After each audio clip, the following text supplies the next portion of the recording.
चलिए क्या आएगा इसका उत्तर। एक बार क्वेश्चन को पढ़िए, और क्वेश्चन मैंने कहा ना आपको कॉन्सेप्ट और साथ ही आपको ट्रिक भी बताएंगे, दोनों बातें हम एक साथ लेके चलेंगे भाई। ऋषभ सिंह सर, मेरा डीपी में 65 नंबर है, एससी से है, फाइनल हो पाएगा? बिल्कुल मेरे भाई चांस रहेंगे। ऋषभ सिंह मुबारक हो आपको, दिल्ली पुलिस जल्दी मिले। ठीक है, अब देखिए यहां पर एक बार करने का प्रयास करेंगे कैसे आप इस क्वेश्चन को अप्रोच करोगे। दो रेलगाड़ियां हैं, दोनों एक हावड़ा से पटना से एक दूसरे की तरफ पटना से हावड़ा एक साथ शुरू करती हैं। एक दूसरे से मिलने के बाद रेलगाड़ियां अपने गंतव्य स्थान पर 9 घंटे और 16 घंटे में क्रमशः पहुंच जाती हैं। उनकी चालों का अनुपात क्या होगा? बताओ भाई क्या होगा, बताओ हमारा क्या होगा। तो ये तो वक्त बताता है किसका क्या होगा। चलिए अब देखिए यहां पे एक छोटू सा कॉन्सेप्ट है, वो कॉन्सेप्ट को समझेंगे और बिल्कुल आराम से आप क्वेश्चन को कर जाएंगे। कॉन्सेप्ट क्या है मेरे भाई, जैसे मान लो दो ट्रेनें हैं, एक ट्रेन यहां पे है, एक ट्रेन यहां पे है, ठीक है। दोनों ये इधर से चलती है, ये इधर से चलती है, ठीक है। यहां पर जो है ये मिलती है, इधर ये वाली मिलती है, ठीक है। अब देखो मेरे भाई मिलने के बाद ये मान लो इसको यहां से यहां तक पहुंचने में T2 समय लगता है, और इसको यहां से यहां तक पहुंचने में रिमेनिंग समय में T1 समय लगता है। इसको T1, इसकी मान लो स्पीड V1 है और इसकी स्पीड V2 है। तो जो V1 अपॉन V2 होगा, जो इनकी चाल का अनुपात होगा, ये इनके जो समय लग रहे हैं इनके उल्टा, इनके विपरीत अनुपात के वर्गमूल के बराबर होगा। हमेशा इस बात का ध्यान रखिएगा। तो कुछ नहीं करना है, जो समय एक दूसरे का, उनका अनुपात निकाल लीजिए और उल्टा कर दीजिए वर्गमूल के साथ। तो क्या हो जाएगा, पहले उनकी चालों का अनुपात, पहले वाले क्या भाई 16, इसको 9 घंटे लग रहे हैं और इसको क्या लग रहे हैं 16 घंटे। मतलब क्या, पहले आप दूसरी चाल अपॉन पहली चाल, तो 16 का रूट क्या होता है 4, और 3 का और 9 का रूट क्या होता है 3, क्या आ जाएगा 4:3। बहुत अच्छे ऋषभ मेरे भाई, बहुत अच्छे, बात क्लियर है। तो ऐसे क्वेश्चन लगातार एग्जाम में बने हैं आपको। ये तो अभी पहली बार अगर जिन्होंने देखा हो तो सीधे उनको थोड़ा नहीं समझ में आया होगा, लेकिन जो इसके पहले कर चुके हैं ऐसे क्वेश्चनों को, वो सीधे देखेंगे 9 और 16 है तो इसका उल्टा अनुपात निकाल दो वर्गमूल करके, क्या आ जाएगा 16 का 4, 9 का 3। क्लियर है? चलो अगले क्वेश्चन पे आओ। ऋषभ जरा इसको बताइएगा क्या आएगा मेरे भाई। ये बेहतरीन क्वेश्चन है, औसत दूरी का है। अब कई लोग कहेंगे ये औसत का है, कुछ लोग कहेंगे टाइम एंड डिस्टेंस का है। मैं कहूंगा मेरे भाई किसी का हो, नंबर दे के जाए बस। आपको 2 नंबर से मतलब है ना। जल्दी बताओ क्या आएगा इसका उत्तर। एक लड़का लड़की, एक लड़का 3 समान दूरी, लड़की नहीं है भाई, 3 समान दूरियां क्रमशः 12 किलोमीटर, 15 और 20 की चाल से तय करता है। लड़के की औसत चाल बतानी है। देखो मेरे भाई पंगा क्या होता है, किसी बात का औसत क्या होता है, औसत क्या होता है, औसत चाल जो होती है, औसत चाल का पूरा पंडा समझिए। यहाँ पे औसत चाल का मतलब होता है कुल दूरी बटे कुल समय, कुल दूरी बटे कुल समय। अब यहां पर एक बात बताओ, वो क्या है, आपको कुल दूरी दिया ही नहीं है, आपको सिर्फ चाल बताया कि 12, 15 और 20। तो यहां पर क्या करना है आपको, कभी भी अगर ऐसी बात आ जाए तो हम क्या करते हैं एलसीएम मान लेते हैं 12, 15 और 20 का। 12, 15 और 20 का एलसीएम कितना होगा मेरे भाई 60। अगर मैं मान लूं मेरे भाई कि 60 आपकी कुल दूरी है, अगर 60 आपकी कुल दूरी है तो 12 की स्पीड से जाएगा तो समय कितने लगेगा 5 घंटे। 15 की स्पीड से जाएगा समय कितना लगेगा 4 घंटे। 20 की स्पीड से जाएगा तो कितना समय लगेगा 3 घंटे। ये बात क्लियर है, ये बात क्लियर है, बस खत्म हो गया क्वेश्चन। तो एक बात बताओ, 12 की स्पीड से 60 गया, 15 की स्पीड से 60 गया, 20 की स्पीड से 60 गया, अर्थात वो 3 बार 60 किलोमीटर गया। तो अर्थात कुल दूरी कितनी चली इसने 60 गुणे 3, और कुल समय 5, 4, 9, 3, 12। हाँ या ना, यहां तक बात क्लियर है भाई। यहां तक बात क्लियर है? पट्टम पुट्टा खेल दो, 12 पंचे क्या हो जाएगा 60, 5 3 क्या आ जाएगा 15 किलोमीटर, 15 किलोमीटर प्रति घंटा, सीधे आपका उत्तर आ जाएगा। ऐसे क्वेश्चन लगातार बने हैं और फिर बनने वाले हैं। ये जब तक सूरज चांद रहेगा ये क्वेश्चन बनता रहेगा भाई, ये बात सच है। क्लियर है? आओ फिर अगले क्वेश्चन पे आओ। बड़ा प्यारा सा क्वेश्चन है, जरा इसको बताओ क्या आता है। कुछ लोग कहेंगे गुरुजी ये फैक्टोरियल एक्टोरियल क्या है? ये फैक्टोरियल एक्टोरियल क्या है हमको ना आता, बड़े प्यार से समझिए इसको। देखो आप कांस्टेबल की तैयारी कर रहे हो, मैं आपको क्वेश्चन करा हूं यूपीएसआई का, कांस्टेबल में एसआई करा रहा हूं। इसके पीछे एक रीजन ये भी है कि आपके अंदर आत्मविश्वास जग जाए। अगर आत्मविश्वास होता है तो इंसान कुछ भी कर जाता है। आत्मविश्वास होना बहुत आवश्यक है आपके जीवन में। बिना आत्मविश्वास आप कुछ नहीं कर सकते हो, चाहे क्रिकेट में हो चाहे मैथ में हो। मैथ और मैच दोनों एक जैसे होते हैं। केवल आप जिंदगी भी कह लीजिए, अगर आपने कॉन्फिडेंस खो दिया तो आपके पास कुछ नहीं बचा फिर। इसलिए आत्मविश्वास होना अति आवश्यक है, लेकिन अति आत्मविश्वास गलत है। देखिए जैसे फैक्टोरियल, इसको बोलते हैं दोस्त फैक्टोरियल। फैक्टोरियल का मतलब क्या होता है? जैसे 3 फैक्टोरियल लिखा, 3 फैक्टोरियल मतलब क्या होता है 3 गुणे 2 गुणे 1। फिर तक मान लो ये 6 फैक्टोरियल लिख दे, मतलब क्या है 6 से शुरू करो और एक एक कम करते चले जाओ और सबका गुणा कर दो, ये होता है फैक्टोरियल। ये बात आप समझ पा रहे होंगे। अच्छा मैं इसने क्या बोला है, ये ऐसे ऐसे जाके 98 तक है। What will be the remainder when divided by 5? शेष क्या आएगा जब 5 से इसको विभाजित किया जाएगा? बड़ा प्यारा क्वेश्चन है। अब मेरे भाई आप बात को समझिएगा, ये कैसे होगा। इसकी स्थिति थोड़ी ऐसी होगी, 0 factorial plus 1 factorial plus 2 factorial plus 3 factorial plus 4 factorial. इसको हम 5 से डिवाइड करना है, प्लस 5 फैक्टोरियल ऐसे करके है ना, प्लस 6 फैक्टोरियल ऐसे कहां तक गया है 98। ये 98 क्या कहीं भी तक किया जाए। अब जरा आप थोड़ा सा ध्यान दीजिएगा, थोड़ा सा ध्यान दीजिएगा, बाकी इसके बाद तो आप सीधे उत्तर मारोगे, सीधे आप उत्तर मारोगे। तो ध्यान दीजिएगा, यहाँ पे हम यहाँ से 5 फैक्टोरियल के बाद की बात करेंगे। हमें डिवाइड किससे करना है 5। जैसे एक बात बताओ, अगर हमें मान लो 2 गुणे 297 को 2 से डिवाइड करें तो कितना शेष बचेगा? आप कहोगे 0। रिमाइंडर कितना बचेगा? 0, क्योंकि इसके 2 मल्टीपल में है। सेम उसी तरीके से अगर 5 फैक्टोरियल को हम 5 से डिवाइड करें तो क्या आएगा? 5 फैक्टोरियल मतलब 5 गुणे 4 गुणे 3 गुणे 2 गुणे 1 5। अब यहां पर शेष कितना बचेगा? आप कहोगे 5 से 5 मतलब क्या, इतनी बार चला जाएगा, शेष फल जो होगा वो आपका 0 आएगा। उसी तरीके से अगर 6 फैक्टोरियल में देखोगे तो 6 फैक्टोरियल में भी 5 आ जाएगा, और जब आप इसको 5 से डिवाइड करोगे तो पूरा चला जाएगा, शेष 0 आ जाएगा। उसी तरीके से 7 को, उसी तरीके से 8 को, 9 को आप किसी को डिवाइड करोगे 5 से तो वो क्या हो जाएगा? आपका शेष क्या आएगा? 0 आएगा। अरे हाँ या ना? शेष क्या आएगा? 0 आएगा। 1 फैक्टोरियल करोगे तो 1 फैक्टोरियल मतलब 1 ही आएगा। 2 फैक्टोरियल मतलब क्या? 2 शेष बचेगा आपका। 3 फैक्टोरियल मतलब क्या? 3 दूनी 6, मतलब शेष बचेगा कितना? 6 को 5 से डिवाइड करो तो कितना बचेगा? 1। 4 फैक्टोरियल, तो 4 फैक्टोरियल का मतलब क्या होता है? 4 गुणे 3 गुणे 2 गुणे 1, तो 4 3 12 2 24। 24 को 5 से डिवाइड करोगे तो क्या शेष बचेगा? 4। यहां पे क्या बचा? आपका शेष 4 बचा। अब देखो शेष पूरा ऐड कर लो तो क्या आएगा? 4 1 5, ये भी आपका 5 से 0 हो जाएगा। बचा क्या आपका? 3। बचा क्या आपका? 3। उत्तर विल बी सी।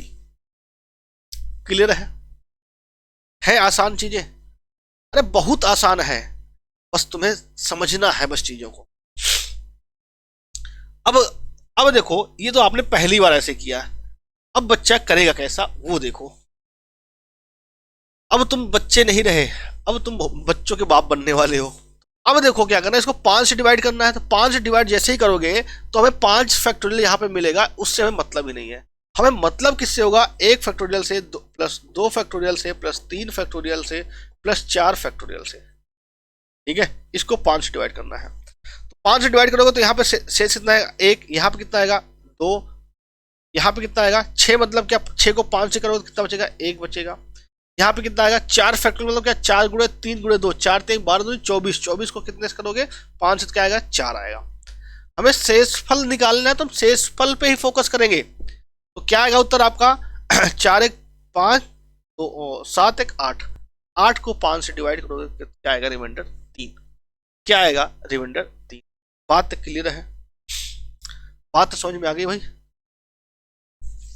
चलो अगले क्वेश्चन पे आ जाओ। अगला क्वेश्चन आपके स्क्रीन पे है, जल्दी से इसको करो भाई। क्या कहते हो, मजा आ रहा है कि नहीं आ रहा है? कह रहा 13 24 68 में 3 के अंकित मान और स्थानीय मान के योग का पता लगाएं। देखो भाई कितना है 132 468 132 468। इसका क्या बोला है अंकित मान। अंकित मान का मतलब क्या होता है जो इसकी फेस वैल्यू होती है, जो इसकी फेस वैल्यू, जैसे 3 है तो इसका 3 ही होगा, ये आपका अंकित मान हो गया। अब आपसे पूछा क्या स्थानीय मान, स्थानीय मान का जहां पे है ये वहां उसको लिखो, उसके पीछे जितने अंक हैं उनको जीरो कर दो, वो जीरो कर दो, उनको क्या करना है आपको जीरो करना है। अब आप इसको योग कर लीजिए, 3 यहां आ जाएगा 3 0, क्या आएगा आपका उत्तर बी। क्या आएगा आपका उत्तर बी। बात समझ में आई है हाँ या ना? तो ये भी आपका यूपीएसआई में आया हुआ एग्जाम में, यूपीएसआई में आया हुआ क्वेश्चन था आपका, बड़े आसानी से आपके। चलो फिर अगले क्वेश्चन पे आ जाओ। अगला क्वेश्चन आपके स्क्रीन पे है, एक नल ए एक टंकी को 8 घंटे में भर सकता है, दूसरा नल बी उसे 6 घंटों में भर सकता है। यदि दोनों को एक साथ दोनों नल ए बी खोल दिया जाए परंतु 2 घंटे बाद ए को बंद कर दिया जाए तो दूसरा नल बी कितने घंटे में टंकी को पूरा भर देगा? बताओ भाई क्या आएगा। बड़ा प्यारा क्वेश्चन है, यूपीएसआई में आया हुआ क्वेश्चन है। यहां पे आपको कॉन्सेप्ट और ट्रिक दोनों एक साथ मिलेगी मेरे भाई, दोनों एक साथ मिलेगी।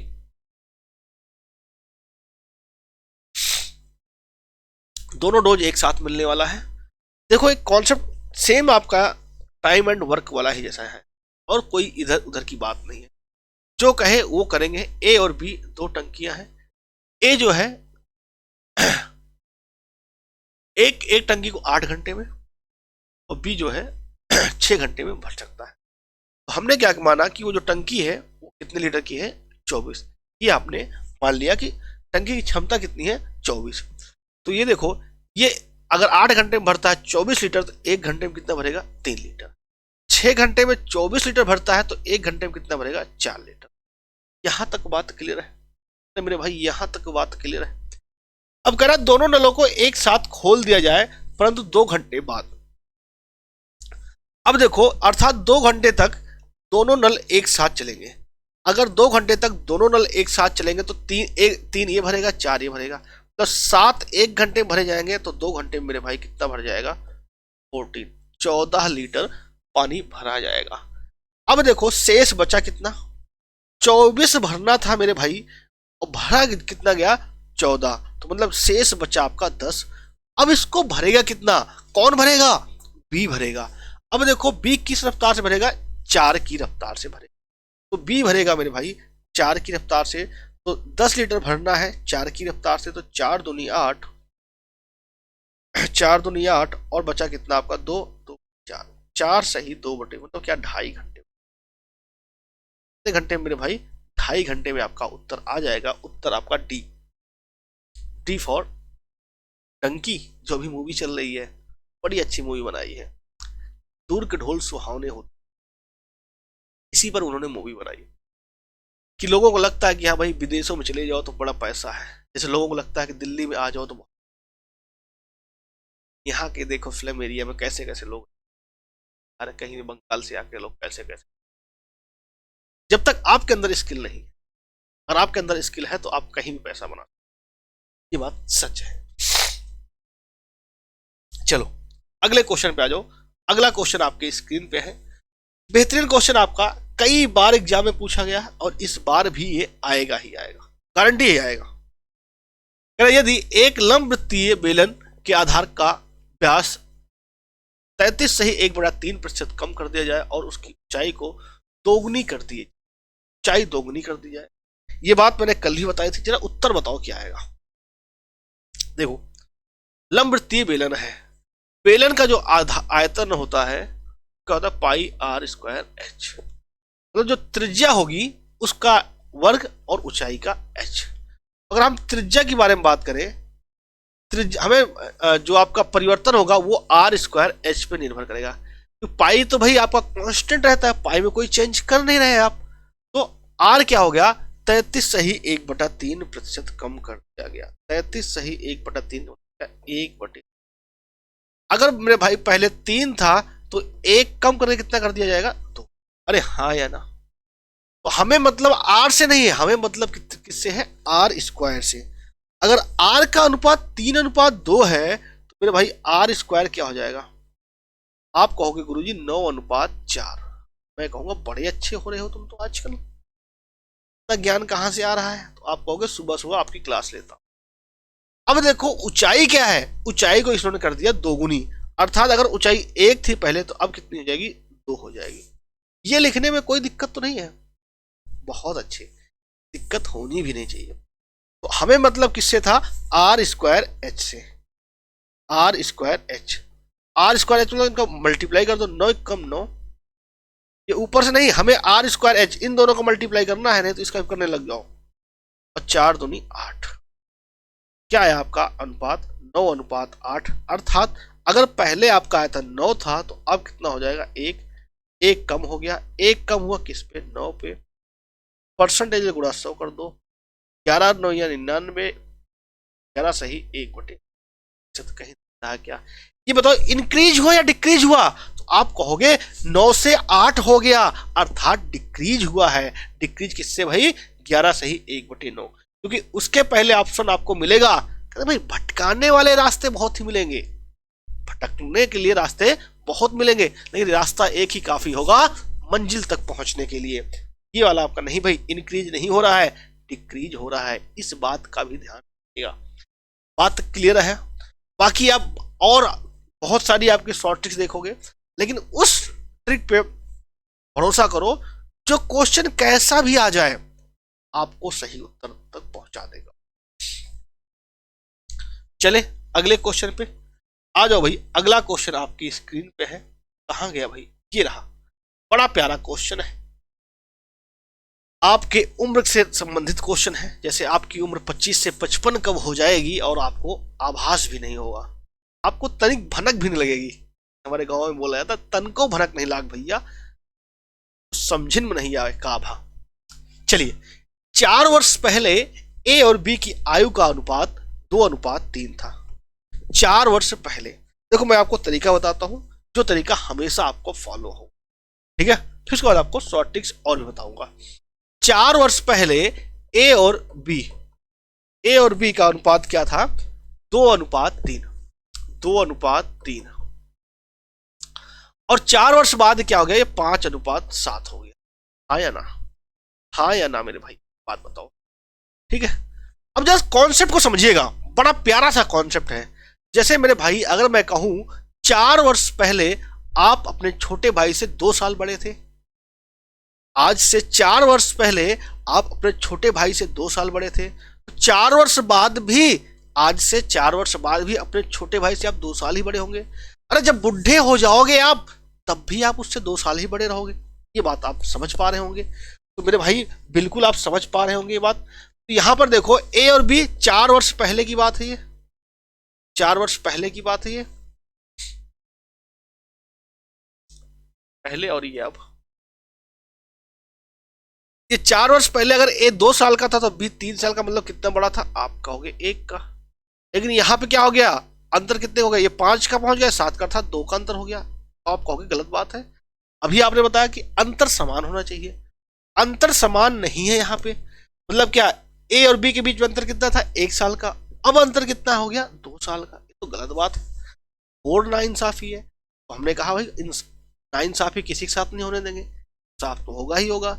क्या करना है, अंतर समान करना है। तो मेरे भाई जो ये अंतर 2 है ना, इसको 2 से इधर मल्टीप्लाई कर दो। तो 2 में 2 से करोगे मेरे भाई, 2 में 2 से करोगे तो क्या हो जाएगा, 4, ये हो जाएगा कितना, 6। अब अंतर कितने अगर देखोगे, ये कितने का अंतर हो जाएगा, 2। ए भी अंतर आपको बराबर हो गया। और आप जानते हो रेशियो में किसी से मल्टीप्लाई करो तो 2:3 था ना, ये इसमें भी हमने 2 से कर दिया, ये बन गया 4, ये बन गया 6। जैसे आप जानते हो कि भाई जो भी अनुपात दे रखा 2:3 दे रखा, तो इसमें हम 3 से भी मल्टीप्लाई कर दो कोई दिक्कत नहीं है। 6:9, अनुपात में कोई फर्क नहीं पड़ता है। ये ए बन गया 4, ये बन गया कितना 6, ये बन गया कितना 5 और ये 7। अब यहां पर जरा चीजों को समझिए, ये किसी एक को पकड़ लो, ए को पकड़ लो या बी को पकड़ लो, किसी को पकड़ लो। ये क्या था अभी 4 वर्ष पहले 6 साल का, आज कितने साल का हो गया 7 साल का, अर्थात बढ़ा कितना 1, बढ़ा कितना 1 यूनिट बढ़ा। लेकिन कब से, आज ये क्या है, आज से 4 साल पहले की बात है, और ये क्या है आज से 4 वर्ष बाद की बात है। तो 4 वर्ष पहले और 4 वर्ष बाद मतलब 8 साल पहले की बात, मतलब इन दोनों में अंतर कितना हो जाए 8 साल। 1 की वैल्यू 8, तो भैया किसकी निकालनी है आपको, 6 की निकाल लो।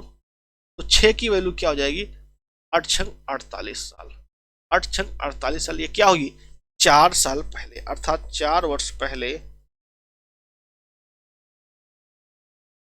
पहले बी क्या हो जाएगा 48 साल का। तो आज क्या होगा भाई, आज भी क्या होगा 4 घटा दो कितने साल का 44 साल। हाँ या ना, क्या हो गया भाई, 4 साल जोड़ोगे ना 4 साल पहले, तो 48 4 क्या हो जाएगा 52। 52 कहीं है क्या, सिर्फ आपका डी में है, सिर्फ और सिर्फ आपका डी में है। बात क्लियर हुई, एक बार फिर से समझ लो, पुनः समझो बड़ी स्पीड से। ए और बी का अनुपात क्या था 2:3, ए और बी का अनुपात क्या था 2:3, और फिर क्या हो गया 4 साल बाद 5:7 का। मैंने एक ही बात बताई आपको कि क्या बताई कि अंतर जो होगा आयु का वो हमेशा समान रहेगा। यहां पे देखो कितने साल का हो गया 2 साल का, यहां पे अंतर कितना है 1 साल का। तो मेरे भाई यहां भी 2 साल करना पड़ेगा, तो यहां पे क्या करोगे आप 2 से सब में मल्टीप्लाई कर दो, उसमें मल्टीप्लाई कर दो। ये क्या हो गया 4, ये हो गया 6, ये 5 और 7, मतलब 4 साल पहले क्या था आपका -4 साल, और अब से प्लस का 4 साल। ठीक है, ये आपका वर्तमान है मान लो। 4 साल पहले ये 4 साल का, 4 साल बाद ये 5 साल का हो जाएगा। अब देखो क्या है, अब किसी एक को पकड़ लो, ए को पकड़ लो भाई, ए क्या है, या बी को पकड़ लो, बी 6 साल का था, अब कितना 7 साल का, मतलब कितना बढ़ा 1 साल का। ये दोनों में अंतर कितने का -4 और +4 में अंतर देखो कितने का 8 का। एक की वैल्यू कितनी 8 साल, तो 6 की वैल्यू क्या हो जाएगी 48 साल, 6 की वैल्यू 48 साल।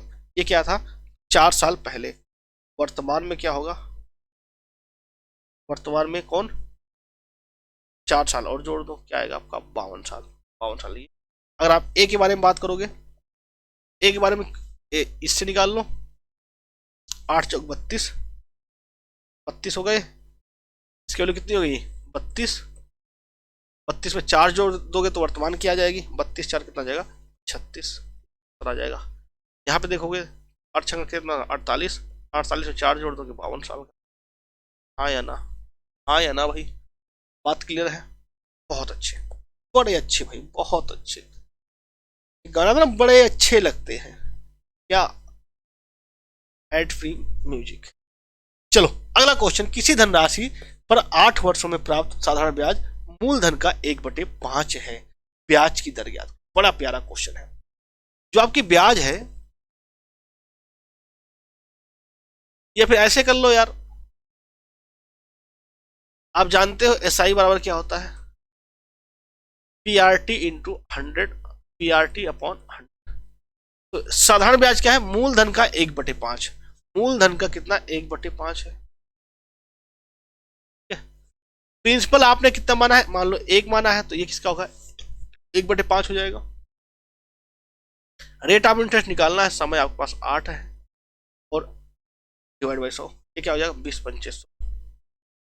ठीक है, कट्टम कुट्टा खेल लो भाई, 4 दूनी 8, 4 पंचे 20, तो R बराबर क्या हो जाएगा 5/2, अर्थात 2.5%।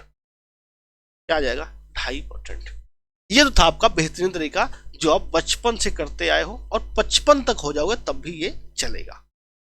अब देखो एक बात और समझो, बड़ी प्यारी सी, ठीक है। अब दूसरा तरीका एक और अच्छा समझो। ब्याज क्या है? मूलधन का 1/5। इसका मूलधन का 1/5। अगर मूलधन आपका 5 है तो ब्याज कितनी होगी, इंटरेस्ट कितना होगा, 1 रुपए। ये बात समझ में आई? ये बात समझ में आई कि नहीं आई? अरे हाँ या ना? ना ये हाँ, बहुत अच्छे। तो भैया अगर 5 रुपए पे कितना मिल रहा है, 1 रुपए, परसेंटेज गुणा 100 कर दो, क्या आ जाएगा आपका, 20%। ये मेरे भाई 20% कितने साल में, 8 साल में। तो मेरे भाई 1 साल में कितना ब्याज मिला होगा, तो 1 साल का रेट ऑफ इंटरेस्ट क्या होगा आपका, 1 साल का रेट ऑफ इंटरेस्ट 20/8। ये कितने साल का था, 8 साल में, तो 1 साल का 20/8 क्या आएगा, 2.5%। सीधे आपको आ जाएगा।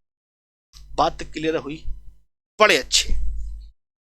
चलो अगला आपके पास क्वेश्चन आया जल्दी से। ये देखो HCF याद करो भाई। HCF याद करना है और आपको यहाँ पे फ्रैक्शन में दे रखा है। चीजें किस में दे रखी है, फ्रैक्शन में दे रखी है। जरा जल्दी से बताओ क्या आएगा इसका उत्तर, कितना जानते हो आप इसे।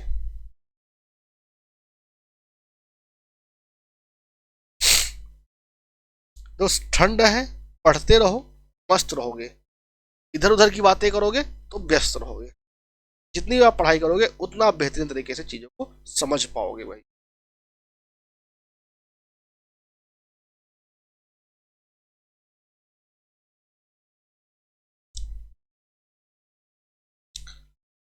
चलो कोई बताएगा इसका उत्तर, कोई दिक्कत नहीं। देखो कभी भी अगर देखो यार, जैसे A अपॉन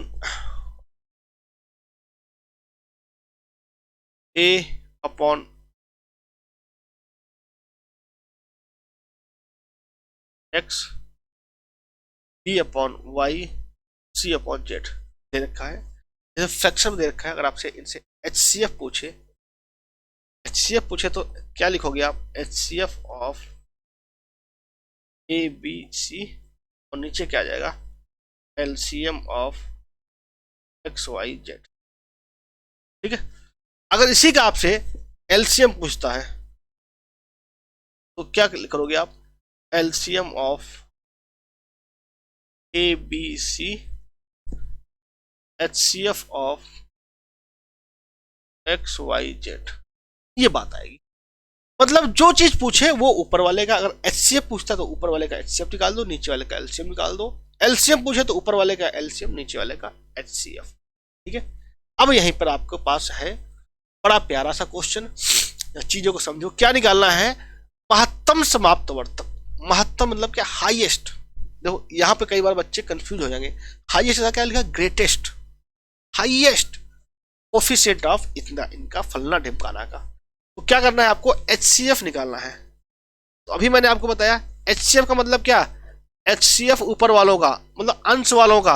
HCF किसका भाई, HCF किसका, 6, 27, 15 और 12 का। और नीचे LCM किसका मेरे भाई, LCM किसका, 7, 14, 14 और 7 का। बात क्लियर है, आया ना? बड़े अच्छे भाई, बहुत अच्छे। तो अब यहां देखो, वो बड़ी से बड़ी, HCF का मतलब क्या, वह बड़ी से बड़ी संख्या जो सबको विभाजित कर दे। ये देखो सबसे बड़ी संख्या कौन सी है जो सबको विभाजित कर दे, 6 सबको कर देगी क्या, नहीं। 6 से छोटा हो 3, देखो 3 सबको विभाजित कर देगी क्या, तो 3 इसको भी कर देगी भाई, इसको भी कर देगी, इसको भी, मतलब क्या आ जाएगा 3। और इनका क्या होगा, LCM, मतलब कि वह छोटी छोटी संख्या जो सबसे विभाजित हो। ये क्या होगी, 14। तो इनका अगर LCM निकालोगे तो क्या आएगा, 14। क्या आएगा उत्तर, 3/14। तो यहाँ पे इतना सा छोटा सा कॉन्सेप्ट क्या था कि अगर LCM पूछे तो ऊपर वाले का LCM, नीचे वाले का HCF। अगर HCF पूछे तो ऊपर वाले का HCF, मतलब जो पूछे वो ऊपर वाले का। यहाँ पे पूछा क्या था आपसे, HCF, ऊपर वाले का HCF निकाल दो, नीचे वाले का LCM निकाल दो। क्लियर बात है भाई, बड़े प्यारे लग रहे हो भाई, क्लियर बात है। तो चलो आओ अगले क्वेश्चन पे, आइए प्रस्थान करते हैं अगले पड़ाव पे, जो कि बहुत ही प्यारा क्वेश्चन है। आपके सामने है। 3 घंटियां हैं भाई, कहाँ की, मंदिर वाली, जो क्रमशः 30, 45 और 60 सेकंड के नियमित अंतराल पर बजती हैं। अगर वे एक साथ दोपहर में 1 बजे बजती हैं तो एक साथ दोबारा किस समय बजे? बड़ा प्यारा क्वेश्चन। जो राम को लाए हैं, बड़ा गाना फेमस हुआ था ना ये। चलो, राम मंदिर बनने वाला है। 22 जनवरी से आपका भाई दर्शन शुरू हो जाएंगे। 22 जनवरी को भाई हालांकि पीएम साहब करेंगे। 23 जनवरी से हम जैसे सामान्य लोगों को भी दर्शन करने का ऑफर प्राप्त होगा। देखो यार, कभी भी ऐसी बात आए ना तो यार क्या है, एक साथ बजेगी। जैसे ये है पहली वाली घंटी, देखो पहली वाली घंटी जैसे 30 में बजी है तो फिर क्या 60 में बजेगी, फिर 90 में बजेगी, फिर 120 में बजेगी, फिर क्या 150 पे, फिर क्या 180 पे बजेगी। ठीक है। फिर देखिए आप सेकंड वाली घंटा देखोगे तो 45 बजा है, फिर 90 पे बजेगा, फिर 135 पे बजा है, फिर 180 पे बजेगा। थर्ड वाला देखो, थर्ड वाला 60 बजा है, फिर अगला 60 जोड़ दोगे तो 120 पे, फिर क्या है 180। अर्थात यहां पे देखोगे तो 180 सेकंड बाद, 180 सेकंड बाद तीनों एक साथ बज रहे होंगे। जब देखो 60 बज रहा होगा ये, तब नहीं, इनमें से कोई नहीं बज रहा होगा। 90 में अगर 90 सेकंड बाद देखोगे तो पहला और दूसरा बज रहा होगा, तब ये नहीं बज रहा होगा भाई। फिर 120 सेकंड में देखोगे तो पहला और तीसरा बज रहा होगा, दूसरा नहीं बज रहा होगा। 180 सेकंड बाद देखोगे तो तीनों बज रहे होंगे। तो आप कहोगे क्या गुरु जी ऐसे बार बार करना पड़ेगा क्या? नहीं भाई, तो सीधे कभी भी अगर ऐसा है तो क्या निकाला करो, एलसीएम। एलसीएम किसका? जितने सेकंड बाद बज रहे होंगे, 30, 45 और 60 का। 30 और 45, 60 का एलसीएम क्या आ जाएगा 100। वह छोटी से छोटी संख्या जो इन तीनों से विभाजित हो जाए, जो इन तीनों से विभाजित हो जाए, तो 180 सेकंड अर्थात क्या हो जाएगा 3 मिनट बाद। तो 1 बजे अगर घंटी बजी है तो अगली बार कब बजेगी? 1:03 पे। ऑप्शन नंबर डी, 1:03 पे। बात क्लियर है? अरे हाँ या ना? बहुत अच्छी भाई, बात समझ में आ गई आपको? तो अगर ये बात समझ में आ गई तो जितने लोग देख रहे हो सबको चैलेंज है, इसका उत्तर बता दो। उत्तर प्रदेश कांस्टेबल का है मेरे भाई, चैलेंज है आपको इस ठंड में। हालांकि ठंड में चैलेंज लिया नहीं जाता, वरना लोग कहते जाओ भाई नहा के आ जाओ। सबसे बड़ा चैलेंज इस समय ये है।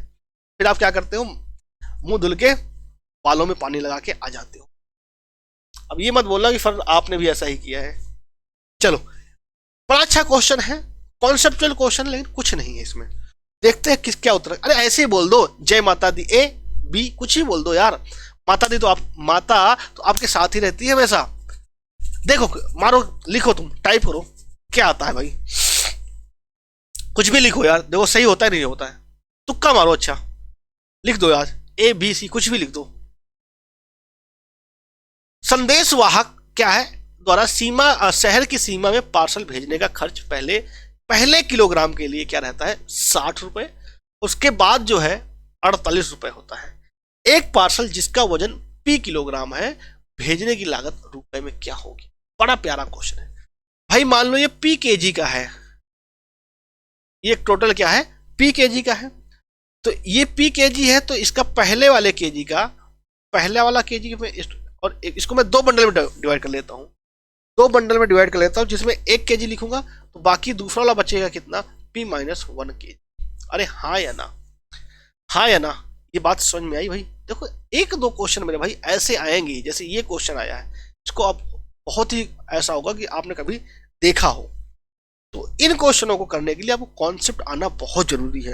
इनका शॉर्ट ट्रिक्स देखो, टीचर क्या करता है, शॉर्ट ट्रिक्स तब बनाता है जब एग्जाम में एग्जाम में क्वेश्चन आ जाता है, और एग्जाम में फेस पहले आप करते हो, इसलिए आपको शॉर्ट ट्रिक्स पे पूरा नहीं डिपेंड रहना है, आपको कॉन्सेप्ट भी आना अति आवश्यक है।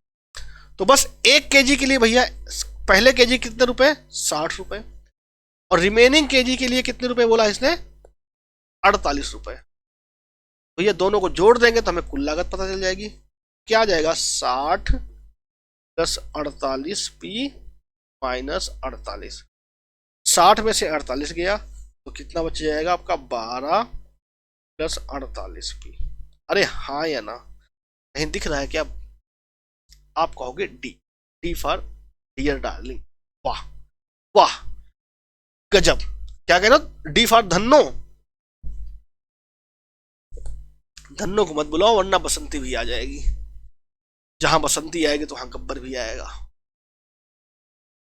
फिर जय और वीरू भी आएंगे भाई उनके। चलो अगला क्वेश्चन आपके स्क्रीन पे है, आ जाओ भाई, इसका उत्तर बताओ क्या आएगा। बहुत बार रिपीट हुआ है, बहुत बार रिपीट हुआ, इतनी बार तो झुमका भी नहीं गिरा था बरेली के बाजार में जितनी बार ये क्वेश्चन गिरा है एग्जाम में। ये बात सच है, इतनी बार तो झुमका भी नहीं गिरा भाई बरेली के बाजार में जितना ये क्वेश्चन गिर गया कांस्टेबल के एग्जाम में। तो कई बार क्या होता है, ये बात क्वेश्चन ऐसे आपको बहुत बार परेशान करते हैं। कुछ नहीं करना, कुछ भी नहीं करना है। देखो 1/1 × 2 प्लस 2 × 3, 3 × 4, ऐसे करके ये कहां तक गया है 49 × 50। तो कभी भी अगर आप देखो चीजों को समझो, मैं आपको शॉर्ट ट्रिक्स बता दूंगा लेकिन पहले कॉन्सेप्ट को समझो ये आया कहां से। 1/1 × 2 क्या लिख सकता हूँ 1 - 1/2। इसको सॉल्व करोगे 2 में से 1 गया तो यहाँ बचेगा 1 और ये क्या हो जाएगा 1 × 2। उसी तरीके से इसको मैं क्या लिख सकता हूँ 1/2 - 1/3। उसी तरीके से मैं इसको क्या लिख सकता हूँ 1/3 माइनस का 1/4। ऐसी प्रक्रिया आपकी चलती चली जाएगी। और इसके पहले वाला क्या हो जाएगा 1/48 माइनस 1/50,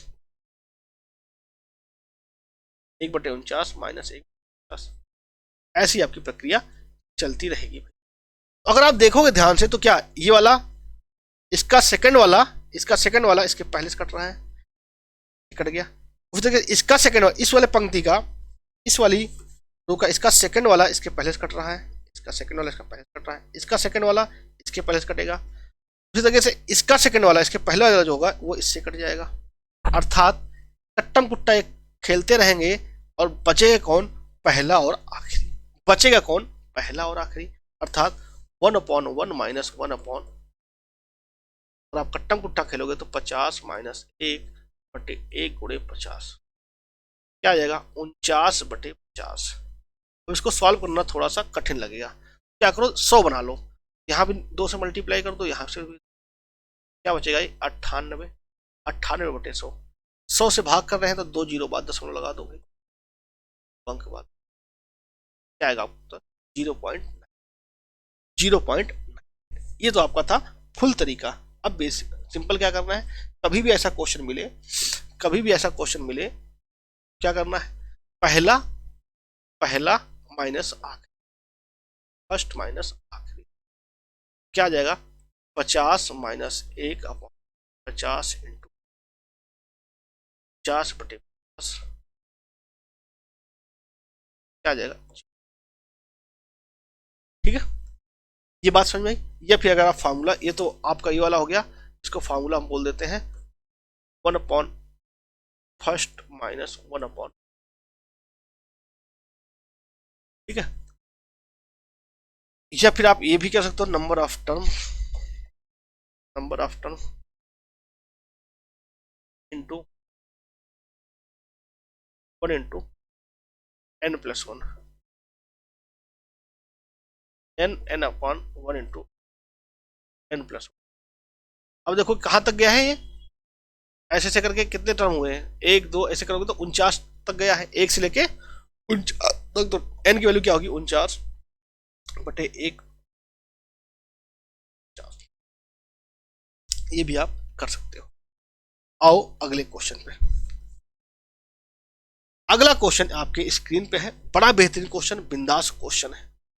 कह रहा है, ये कहता क्या है, यदि किसी संख्या का घन किया जाए तो वह संख्या निम्नलिखित में कौन से अंक इकाई स्थान पर होंगे। ये देखो उत्तर प्रदेश कांस्टेबल में भी पूछा गया है।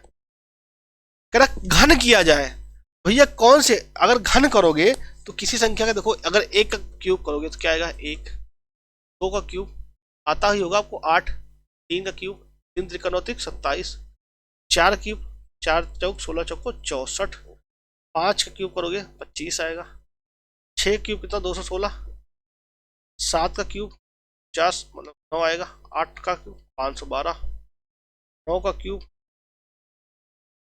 ठीक है।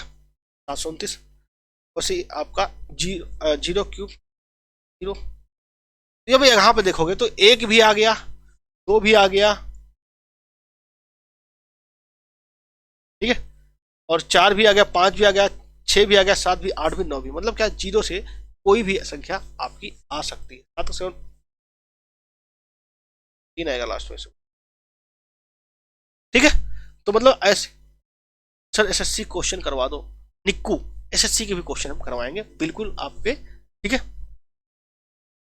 तो यहाँ पे क्या है, तो क्यूब करने पे ऐसा कुछ नहीं है कि जो संख्या आपकी ना आए, कोई भी आपका क्यूब करोगे तो कोई भी आपका इकाई का अंक कोई भी आ सकता है, ये बात आप ध्यान रखिए, ठीक है। तो आशा करता हूं आपको यहां तक एक भी क्वेश्चन ऐसा नहीं होगा जो, अगर नहीं आया है ऐसा कोई क्वेश्चन आपको, आप जो है कमेंट बॉक्स में करिएगा। जैसे नीतू अभी आप लास्ट में जुड़े हो, तो प्यारे बच्चे आप स्टार्टिंग से एक बार वीडियो को देखिएगा, स्टार्टिंग से देखिएगा तो आपको चीजें समझ में आएंगी, कितने आसान तरीके से हमने एक एक क्वेश्चन को समझाया है। तो भूल ना जाना जुड़ना, डेली आपका 8:30 बजे मैथ की क्लास चल रही है, 8:30 बजे लाइव आते हैं आपके लिए मैथ, इसमें भी आपकी प्रैक्टिस चल रही है। आप प्रैक्टिस के लिए जुड़ जाइए। अगर आपको बिल्कुल बेसिक से मैथ करनी है, बेसिक से मैथ करनी है, तो आपका डिस्क्रिप्शन बॉक्स में सिलेक्शन गुरु नामक ऐप होगा, जिसमें आपका मैथ स्पेशल चल रहा है। मैथ स्पेशल, इसकी क्लासेज आपकी 1 जनवरी से 2024 से स्टार्ट होगी, लेकिन तब जब स्टार्ट हो जाएंगी तब इसका प्राइस 199 हो जाएगा, 199, जो कि अभी सिर्फ है 199। आप अगर ज्वाइन करना चाहते हैं तो 199 लेके अपना इसको परचेज कर सकते हैं। और शाम को आपका 7:30 बजे आपका शो होगा। तो अगर आप देखना चाहते हो तो लाइव वाले सेक्शन में देखिए, कल रीजनिंग, परसों रीजनिंग की क्लास हुई थी। सर एसएससी का बैच कब स्टार्ट कर रहे हो, और आपका ओल्ड स्टूडेंट, सर एसएससी का बैच आपका, एसएससी किसके, सीजीएल सीएचएल के लिए। तो इसकी देखो, ये जो मैथ के क्वेश्चन आपके आ रहे हैं ना, एसएससी में आप क्या टारगेट करना चाहते हैं, जीडी, सीजीएल, सीएचएल, वो बताइए दोस्त, बताइए निक्कू, मैं आपका कमेंट का इंतजार कर रहा हूँ। अगर आप एसएससी में बेसिक मैथ करना चाहते हो, ये जो आपकी बेसिक मैथ है, ये हर चीज के लिए है। कोई सा भी आपका एग्जाम हो, कश्मीर से लेकर कन्याकुमारी तक कोई सा भी एग्जाम दोगे तो मैथ आपकी आसानी से इससे हो जाएगी। मैथ और रीजनिंग, ये मैं आपको, इसमें जो है आपके क्वेश्चन मिक्स रहते हैं, कांस्टेबल के साथ साथ एसएससी के भी क्वेश्चन रहते हैं, ठीक है। तो शाम को भी भूल न जाना आना, मिलते हैं भाई शाम को। तब तक अपना प्यार बनाए रखिएगा, और आप चाहते हो कि रेगुलर क्लासेज आपको मिलती रहे ऐसे फ्री, तो प्लीज यार सपोर्ट करो, एक बार क्लास को शेयर कर दिया करो, अपने दोस्तों तक शेयर करो। अगर आपको चीजें समझ में आ रही हैं तो गारंटी आपके दोस्त को भी आएगी। सीजीएल के भी क्वेश्चन लेके आएंगे दोस्त, उसका भी प्रैक्टिस सेशन में हम स्टार्ट करेंगे, ठीक है निक्कू। CPO MPS CHL store, I got it, समझ गया मैं निक्कू। आपको एसएससी के भी क्वेश्चन आपको प्रॉमिस है कल से देखने को मिलेंगे, ठीक है दोस्त। तो निक्कू एक बार स्टार्टिंग से इस क्वेश्चन को देखिएगा और खुद कर देखो। जैसे ये प्रैक्टिस सेशन है ना, इनको करने का मैं आपको तरीका बताता हूँ। जैसे क्वेश्चन में स्क्रीन पे आए वैसे आप वीडियो को रोक दो, वीडियो को रोको, खुद करने का प्रयास करो। तो देखो अगर हो जाता है तो बहुत अच्छी बात है, हो जाए तब भी देखो कि यार मैंने किस तरीके से बताया है और आपने किस तरीके से समझा। अगर वहां पे आपका तरीका अच्छा है तो आप अपना तरीका फॉलो करो, मेरा मत फॉलो करो। अगर आपको लगता है कि मैंने आपसे बेहतर बताया है तो उसको फॉलो करो। तो कहते हैं ना कि जीवन में बहुत अच्छाइयां और बहुत बुराइयां मिलेगी, जो आपको लेना है वो आप लीजिए, ठीक है। लोग तो सब कुछ देने के लिए तैयार हैं। अगर आपको जो पसंद, आपको अच्छाइयां लेनी है तो अच्छाइयां लीजिए। हर इंसान में अच्छाइयां कुछ ना कुछ होती हैं, अच्छाइयां लीजिए ना, बुराई, ठीक मेरे भाई। तो ये कर लीजिए। इसके पहले आपकी 3 क्लासेस ऑलरेडी हो चुकी हैं मेरे भाई, तो उनको भी एक बार आप रिवाइज करते रहिए, रिवाइज करिए निक्कू। और जितने लोग भी देख रहे हो सभी लोग, लास्ट जो हमारी चौथी क्लास है मैथ प्रैक्टिस की, लगातार कंटिन्यू चल रही है। उन क्वेश्चनों को रोकिए, वीडियो को रोकिए और डबल स्पीड में करके देखिए। वीडियो को रोकिए, स्क्रीन पे क्वेश्चन आ जाए उसको लगाइए। आपसे हो रहा है, नहीं हो रहा है, नहीं हो रहा है तो आगे देखिए, मेथड को समझिए। नहीं हो पा रहा है तो कमेंट करिए वहीं पे कि सर मुझे यहां पे दिक्कत आ रही है, ठीक है, कि मुझे यहां पे दिक्कत आ रही है, तो वहां पर आपके कमेंट को भी आपको रिप्लाई किया जाएगा। ठीक है दोस्तों, मिलते हैं नेक्स्ट वीडियो में। जय हिंद, वंदे मातरम।